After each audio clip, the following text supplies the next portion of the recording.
Oke. Assalamualaikum warahmatullahi wabarakatuh. Waalaikumsalam. Waalaikumsalam warahmatullahi wabarakatuh. Puji syukur kehadirat Allah Subhanahu wa taala.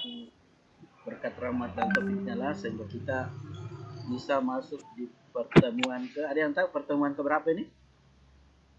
Enam. Ya, betul. Pertemuan ke-6. Betul.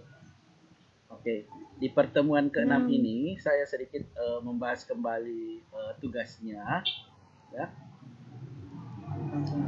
Jadi tugas yang saya kasih itulah pengganti nilai praktek kalian, ya. Karena kita kan tidak ada praktek-praktek di sekolah atau keluar berkunjung, maka tugas yang saya kasih itu kan di rapor ada 2 nilai, ada nilai pengetahuan, ada nilai praktek. Untuk nilai pengetahuan nanti ulangannya juga online, ya, online bisa dikerja di rumah masing-masing. Sedangkan untuk nilai prakteknya seperti inilah nilai prakteknya. Jadi saya sebenarnya sudah jelaskan, tapi saya jelaskan lagi. Buatlah wacana teks observasi, ya, buatlah. Kemudian setelah dibuat, bisa, kalau tidak bisa membuatnya, bisa mencari di Google atau di internet. Tapi yang kamu dapatkan di internet itu harus sesuai dengan faktanya, harus sesuai dengan kenyataan. Karena laporan teks observasi itu adalah laporan yang harus disertai dengan data yang terbukti. Ada betul, bukan hanya karangan, hanya mengarang. Nah, bagusnya sih buat sendiri laporannya. Misalnya gampang sekali kok buatnya. Kalian tinggal berkunjung ke suatu tempat, kemudian laporkan, buatkan wacana tempat tersebut. Tentu ada syaratnya, bagaimana cara membuatnya ya. Oke, kita bahas. Jadi tugasnya itu disimpan ke dalam map warna apa kita? Orange. Ya, orange ya. Nanti saya kasih lihat mapnya warna orange itu seperti apa. Kertas tebal folio. Ya, buatlah wacana ini 5 sampai dengan 7 paragraf. Ingat, laporannya jangan lupa diberi judul. Misalnya kamu berkunjung ke SMA 2, ya bisa diberi judul SMA 2 dengan segala fasilitasnya. Kalau kamu berkunjung ke Alekuang, mau membuat laporan tentang pengrajin batu itu, Alekuang dengan potensinya. Ya, kalau kamu berkunjung ke Pamase Dewata, ya, judulnya Pamase Dewata, salah satu objek wisata di Kabupaten Sidrap. Atau bisa saja Pamase Dewata, judulnya seperti itu. Tidak usah terlalu panjang, bisa Pamase Dewata. Seperti yang contoh di buku, ada topeng. Nah, carilah pernyataan umum. Ya, pernyataan umumnya itu,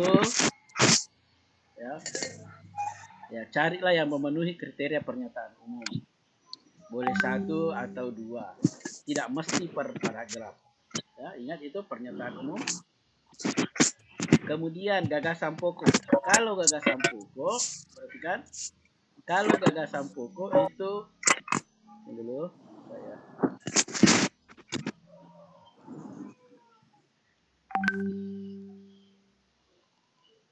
Nanti kalau pernyataan umum tidak semua paragraf.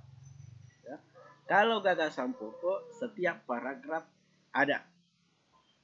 Nah, kalau kamu buat 5 paragraf atau 6, maka gagasan pokok yang harus kamu cari adalah 5, 6 atau 7, tergantung berapa jumlah paragrafnya. Nah, kemudian buatlah kesimpulannya. Cara membuat kesimpulannya itu saya kira sudah saya ajarkan. Gagasan pokok yang digabungkan menjadi satu. Kalau perlu bisa menggunakan kata penghubung atau konjungsi. Nah, setiap gagasan pokok ini itulah yang menjadi ciri khas dari sebuah paragraf. Karena itu yang dijadikan menjadi satu. Kemudian kalimat definisi. Minggu lalu saya sudah jelaskan. Ada juga videonya. Kalimat definisi, ciri-cirinya, kalimat deskripsi bagian ciri-cirinya, kalimat deskripsi manfaat. Nah, deskripsi manfaat ini paling gampang ditemukan. Kapan ada kalimat yang menyatakan fungsinya, digunakan untuk, dapat dipakai. Itulah contoh kalimat deskripsi. Kalau deskripsi bagian terdiri atas, jenis-jenis, macam-macam. Jadi saya ulangi, jenis-jenis, macam-macam, terdiri dari, terbuat dari, bagian dari, maka itulah deskripsi bagian. Oke. Ini tidak terlalu susah, saya tidak mau memberatkan kalian. Kalau kamu tidak kerja nomor 1, tidak ada bisa dikerjain. Oke, bisa kerja nomor 2. Tapi kalau kamu tidak kerja nomor 1, 3, dan seterusnya tidak bisa. Ingat ya? Jadi ini saling berkaitan semua, makanya harus dibuat dulu wacananya. Boleh judul dulu atau wacana dulu, berjudul terserah. Tapi 3 dan 4 sampai 8 tidak akan bisa dikerja kalau tidak kerja nomor 1. Ya, ada pertanyaan tentang tugasnya? Setiap saya mengajar hari Selasa itu 10 MIPA 4, MIPA 3 selalu banyak hadir. Ini sudah 23 orang. Oke, ada yang mau bertanya? Karina mungkin? Yang angkat tangan? Oke, tidak ada ya. Nah, kalau tidak ada, kita masuk ke materi yang baru. Tidak baru sih, saya perlihatkan dulu di buku.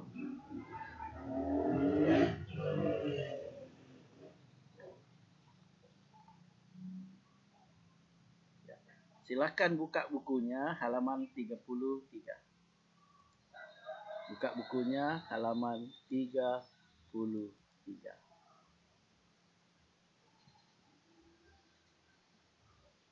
Udah ya? Nah, sebentar akan ada video saya kirimkan, tolong dipelajari. Ada di classroom itu saya kirimkan. Nah, di sini saya tidak banyak yang saya mau jelaskan.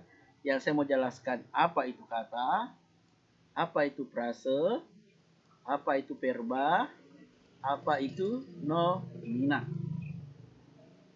Ya, jadi saya ulangi. Yang ingin saya jelaskan pada hari ini, kata, frase, verba, nomina.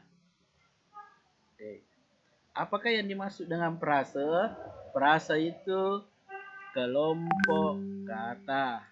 Contohnya, ya, Nur Hikmawati sedang makan. Ya, sedang makan.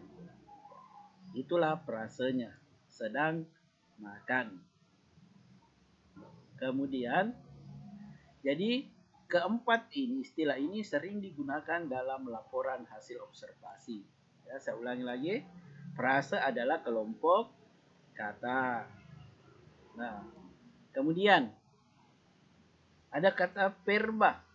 Verba itu kata kerja. Apa kata kerja? Tadi makan, minum, tidur. Tapi sebuah kata kerja bisa menjadi kata benda. Nah, itu juga nanti pertemuan berikutnya kita bahas. Misalnya, minum. Minum itu kata kerja, verba. Tapi setelah mendapat imbuhan, misalnya akhiran an, minuman, maka kata kerja itu berubah menjadi kata benda. Jadi ada kata benda bisa berubah menjadi kata kerja, ada kata kerja bisa berubah menjadi kata benda. Itu, tapi yang saya mau bahas di sini cuma 4 dulu, enggak usah banyak-banyak. Frase, kelompok kata, verba, kata kerja, nomina, kata benda. Nomina, kata benda. Sedangkan kata adalah satuan terkecil bahasa, ya.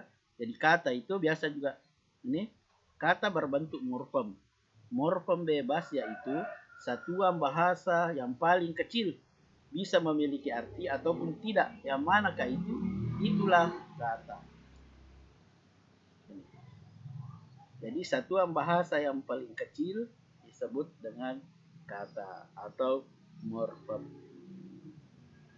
Jadi saya ulangi lagi, cukup kamu tahu dulu frase, verba, nomina, dan kata. Jadi untuk pertemuan hari ini cukup 4 dulu itu. Kata kerja, verba, kelompok kata, frase, kata benda, nomina. Ya. Kemudian morfem adalah satuan bahasa yang paling kecil. Untuk contoh-contohnya supaya kamu tidak bingung, nanti pertemuan berikutnya baru kita bahas. Jadi cukup dulu kamu tahu ini apa itu frase, apa itu verba, apa itu nomina, kemudian apa itu morfem. Jelas? Jelas toh? Oke. Ada yang mau bertanya sebelum saya akhiri?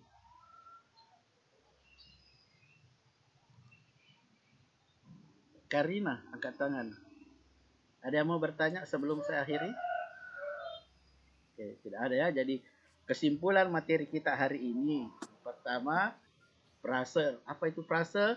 Kelompok kata. Misalnya sedang makan, sedang tidur, memanjat pohon, kelapa. Kemudian kata kerja. Apa itu kata kerja? Ya, biasa disebut verba. Verba, ya contohnya makan, tidur, minum. Terus nomina, kata benda. Ya, apa itu contohnya kata benda? Ya namanya benda, pulpen, buku. Kemudian kata. Kata adalah satuan bahasa yang paling kecil. Ya, biasa disebut dengan morfem. Jadi morfem adalah satuan bahasa yang paling kecil. Bisa memiliki arti ataupun tidak. Ada yang mau bertanya? Silahkan. Oke, tidak ada ya? Kalau tidak ada, silahkan nyalakan semua. Seperti biasa, nyalakan semua videonya, kemudian di SC. Silahkan. Masih banyak yang belum menyala. Oke. Ya, tolong di SC. Jangan dulu dimatikan ya sebelum saya beritahu. Karena kelas mulai yang paling banyak tadi 25 orang. Sekarang 24. Oke. Jangan dimatikan dulu, jangan dimatikan dulu. Oke, sudah semua masih ada Jas Alfa yang belum, masih Afifa, Andi Afifa, Rizky, setiap Sari. Tapi tidak apa-apa kalau tidak mau, cukup yang ini. Karena saya mau pindahkan ke absenku nanti. Oke, saya ulangi dulu SC-nya, karena ada yang baru.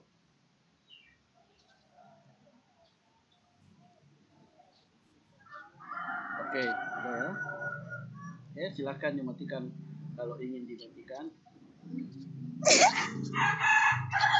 Oke, sudah tugasnya tadi sudah toh? Apakah masih ada yang ingin ditanyakan? Ya, tentang tugasnya atau materi kita hari ini?